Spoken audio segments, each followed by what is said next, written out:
നമസ്കാരം. കത്തോലിക്ക സഭയുടെ പുതിയ മാർപ്പാപ്പയെ കണ്ടെത്താനായി ഇന്നലെ കോൺക്ലേവ് ആരംഭിച്ചു. ആദ്യ ദിനത്തിൽ പുതിയ മാർപ്പാപ്പയെ കണ്ടെത്താനായിട്ടില്ല എന്നാണ് അവിടെ നിന്നുള്ള റിപ്പോർട്ടുകൾ സൂചിപ്പിക്കുന്നത്. സിസ്റ്റൈൻ ചാപ്പലിലെ ചിമ്മിനിയിൽ നിന്ന് കറുത്ത പുകയാണ് ഉയർന്നത്. വെളുത്ത പുകയാണ് ഉയരുന്നതെങ്കിൽ മാത്രമേ പുതിയ മാർപ്പാപ്പയെ തിരഞ്ഞെടുത്തു എന്ന് വ്യക്തമാകുകയുള്ളൂ. 70 രാജ്യങ്ങളിൽ നിന്നുള്ള 133 കർദിനാൾമാരാണ് കോൺക്ലേവിൽ പങ്കെടുത്തുകൊണ്ടിരിക്കുന്നത്. 80 വയസ്സിൽ താഴെയുള്ളവർക്ക് മാത്രമേ വോട്ടവകാശമുള്ളൂ. പുതിയ മാർപ്പാപ്പയെ തിരഞ്ഞെടുക്കാനുള്ള കോൺക്ലേവ് ഇന്നും തുടരുകയാണ്. ഇന്നലെ ഒരു തവണ മാത്രമാണ് വോട്ടെടുപ്പ് നടന്നത് എങ്കിൽ ഇന്ന് 4 തവണ വോട്ടെടുപ്പ് നടക്കും എന്നാണ് വത്തിക്കാനിൽ നിന്നുള്ള റിപ്പോർട്ടുകൾ സൂചിപ്പിക്കുന്നത്. പുലർച്ചെ 2 മണിക്കും ഉച്ചയ്ക്ക് 2 മണിക്കുമായിരിക്കും വോട്ടെടുപ്പ് നടക്കുക. ഫ്രാൻസിസ് മാർപ്പാപ്പയെ 2ാം ദിനത്തിലായിരുന്നു കോൺക്ലേവിൽ തിരഞ്ഞെടുത്തത്. ഏതാണ്ട് 3 വർഷത്തോളം നിന്ന ഒരു കോൺക്ലേവും കത്തോലിക്ക സഭയുടെ ചരിത്രത്തിലുണ്ട്. ജൂലിയസ് 2ാമൻ മാർപ്പാപ്പയെ തിരഞ്ഞെടുക്കുന്നതിനായി 3 വർഷമാണ് കോൺക്ലേവ് യോഗം ചേർന്നിരുന്നത്. ഇവിടെ കേരളത്തിന് ഏറെ അഭിമാനിക്കാവുന്നുള്ളൊരു കാര്യം, മലയാളിയായ കർദിനാൾ മാർ ജോർജ് കൂവക്കാടിനാണ് ഈ തിരഞ്ഞെടുപ്പിൻ്റെ ഏറ്റവും പ്രധാനപ്പെട്ട ചുമതലകളുള്ളത്. സിസ്റ്റൈൻ ചാപ്പലിൻ്റെ വാതിലുകൾ അടയ്ക്കുന്നതും തുറക്കുന്നതും ഉൾപ്പെടെയുള്ള, അതല്ലെങ്കിൽ ഈ പുക വരുന്ന കാര്യത്തിലും എല്ലാത്തിലും അന്തിമ തീരുമാനം എടുക്കുന്ന ഒരു വ്യക്തി Mar George കൂവക്കാടാണ്.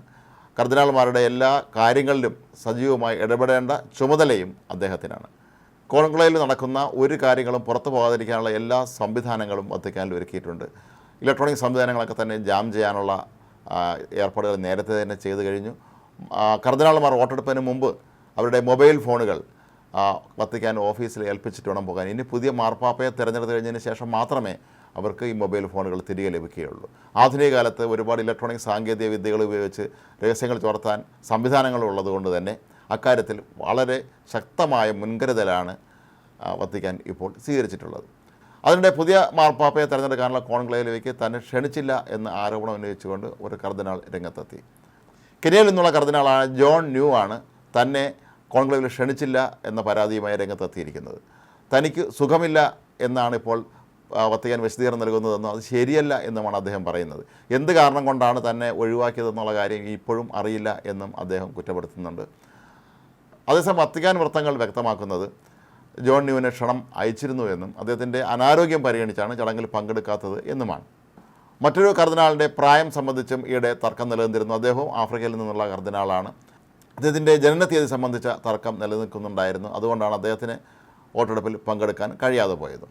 വത്തിക്കാൻ്റെ state secretary Pietro Parolin, ഫിലിപ്പൈൻസിൽ നിന്നുള്ള കർദിനാൾ ലൂയിസ് അന്റോണിയോ ടാഗിൾ എന്നിവർക്കാണ് മാർപ്പാപ്പയാകുന്നതിന് മുൻഗണന എന്നാണ് പാശ്ചാത്യ മാധ്യമങ്ങൾ സൂചിപ്പിക്കുന്നത്. ആയിരക്കണക്കിന് വിശ്വാസികളാണ് പുതിയ മാർപ്പാപ്പയെ തിരഞ്ഞെടുത്തോ എന്നറിയുന്നതിന് വേണ്ടി ഇപ്പോൾ വത്തിക്കാനിലേക്ക് എത്തിക്കൊണ്ടിരിക്കുന്നത്. എല്ലാവരും സിസ്റ്റൈൻ ചാപ്പലിൻ്റെ മുകളിലെ പോക്കോഴിലേക്കാണ് ശ്രദ്ധ കേന്ദ്രീകരിച്ചിരിക്കുന്നത്. അവിടുന്ന് വെളുത്ത പുക ഉയർന്നാൽ പുതിയ മാർപ്പാപ്പയെ തിരഞ്ഞെടുത്തു എന്നായിരിക്കും അതിൻ്റെ അർത്ഥം.